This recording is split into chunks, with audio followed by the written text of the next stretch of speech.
Maka diantaranya yang membuat kita kuat ini adalah dengan memperbanyak bercerita dengan orang. Kita ini kalau banyak bercerita ngobrol dengan orang, itu menyadari betapa besarnya nikmat Allah kepada kita. Aku pula bisa begini-begini, kawan ini tak sempat berbakti, jumpa pun tak sempat. Yang kedua, bagaimana caranya? Caranya adalah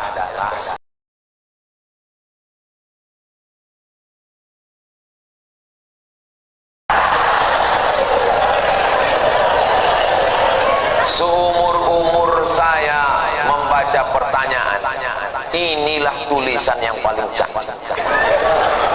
Cantik kan? Cantik kan?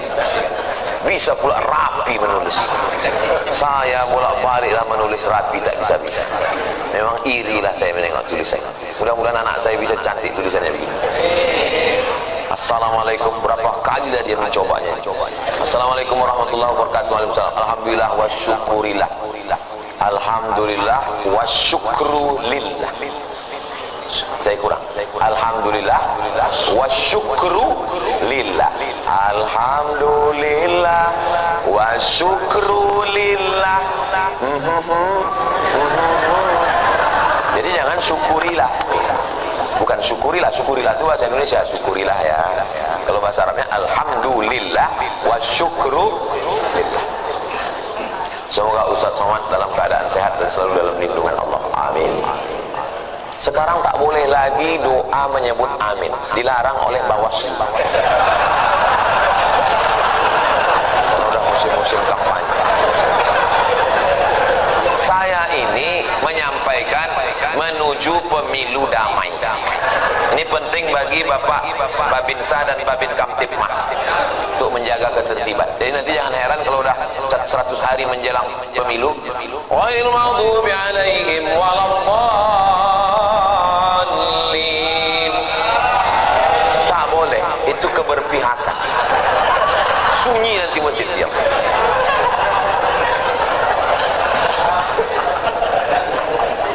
Saya mau bertanya Pak Ustaz, kiat-kiat agar ikhlas menerima ketetapan takdir Allah dan tetap berprasangka baik kepada Allah. Mohon doanya Ustaz untuk seluruh istri pejuang garis 2. Pejuang garis 2 itu maksudnya yang belum hamil. Kalau udah dipakainya tes spek itu kan 2. Ini penjelasan bagi yang belum berbini. Yang udah berbini pun tak paham juga. Bagaimana cara kita biar supaya rela menerima takdir Allah? Saya kalau datang bertamu ke rumah jamaah, Assalamualaikum Pak. Waalaikumsalam. Ustaz Somad, tolong doakan mak saya Pak Ustaz. Maknya di mana Pak? Maknya di dapur. Duduklah mak itu di kursi. Berapa umur mak? 80. Belum bisa saya menerima. Karena mak saya meninggal umur 70. Dalam hati saya tetap, kok hidup mak dia, kok mati mak? Kok tak sempat makku ku bawa jalan-jalan ke Brunei, ke Malaysia? Kok tak sempat ku senangkan? Tak bisa hati saya menerima. Macam mana saya mau menceramahi jamaah? Marilah kita sabar menerima takdir Allah. Saya aja tak sabar. Tapi cara Allah menghibur saya. Habis saya tausiah datang ibu-ibu. Ustaz, tolong doakan keponakan saya. Keponakan ibu ini kenapa? Ayahnya meninggal, emaknya meninggal, dia hidup sebatang kara. Anak SD kelas 2. Oh, sempat aku serumah 11 tahun sama mak. Dari 2008 ke 2019. Ini budak nih kelas 2 SD sebatang kara. Ternyata yang membuat kita bisa sabar itu adalah ketika membandingkan dengan orang lain. Begitu cara Allah mengajar saya. Ayat tak mempan, hadis tak mempan. Kenapa tak? Saya yang menceramah, saya yang nyuruh orang sabar. Tak bisa saya terima. Tapi begitu dijumpakan Allah, oh rupanya. Maka diantaranya yang membuat kita kuat ini adalah dengan memperbanyak bercerita dengan orang. Kita ini kalau banyak bercerita ngobrol dengan orang, itu menyadari betapa besarnya nikmat Allah kepada kita. Aku pula bisa begini-begini, kawan ini tak sempat berbakti, jumpa pun tak sempat. Yang kedua, bagaimana caranya? Caranya adalah menguatkan dalam hati bahwa Innallaha katabal maqadir, Allah sudah menuliskan takdir 50 alfasana, 50.000 tahun qabla an yakhluqas samawati wal ard. Sebelum Allah menciptakan langit dan bumi, Allah sudah menuliskan takdirku 50.000 tahun sebelum Allah menciptakan langit dan sengaja dikunjamkan terus ke kepala. Abdul Somad, Allah sudah menuliskan 50.000 tahun sebelum menciptakan langit dan bumi bahwa kau sama emak kau itu cuma sampai 2019, lebih dari itu bukan kuasa kau. Asal terlintas itu terus, otak itu dikunjamkan dengan hadis. Yang ketiga, membuat sesuatu yang terus mengalir. Sedekah untuk santri, untuk Palestina, asal teringat baca Al-Fatihah. Teringat macam-macam, baca Al-Fatihah. Malam Jumat baca Al-Kahfi, baca Yasin, hadiahkan pahalanya. Undang anak yatim fakir miskin. 3 itulah cara untuk mengurangi beban hati kita. Allah berjanji kalau kita beribadah, falyabudu rabb hadzal bait, banyak-banyak beribadah. Allah cuma minta kita satu ibadah, balasannya Allah kasih 2. At'amahum min ju' wa amanahum min khawf. Kalau kau lapar, Allah kasih kau makan. Kalau kau risau, amanahum, Allah beri kau aman, tenang. Syaratnya banyak ibadah, perbanyak ibadah. Pagi sholat isyraq, sholat duha, malam bangun mandi, sholat sunat wudu, sholat sunat taubat, sholat sunat tahajud, sholat sunat hajat, zikir, banyak bertasbih.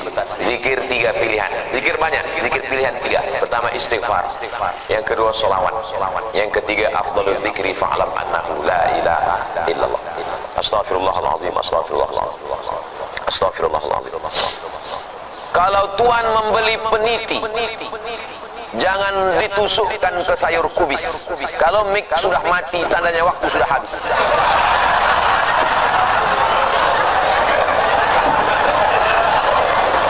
Kalau Tuhan membeli peniti, jangan ditusukkan ke sayur kubis. Kalau mik sudah mati-mati, tanda waktu sudah habis. Di akhir majelis mari kita sama berdoa kepada Allah supaya Allah menjadikan hati kita ini ridha menerima takdir Allah Subhanahu wa taala. Tapi usaha tak pernah berhenti. Yang belum berjodoh terus berusaha, mudah-mudahan dapat jodohnya. Yang belum garis 2 terus berusaha, makan toge, makan kacang-kacang, makan sayur, berdoa. Nabi Ibrahim alaihissalam baru lahir anak Ismail umur 86 tahun. 86 tahun baru dapat anak Ismail. Istrinya yang diponis mandul namanya Sarah, rupanya mengandung setelah Ismail umur 13 tahun.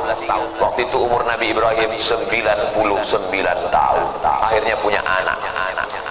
Waktu anak itu lahir, tersenyum Nabi Ibrahim.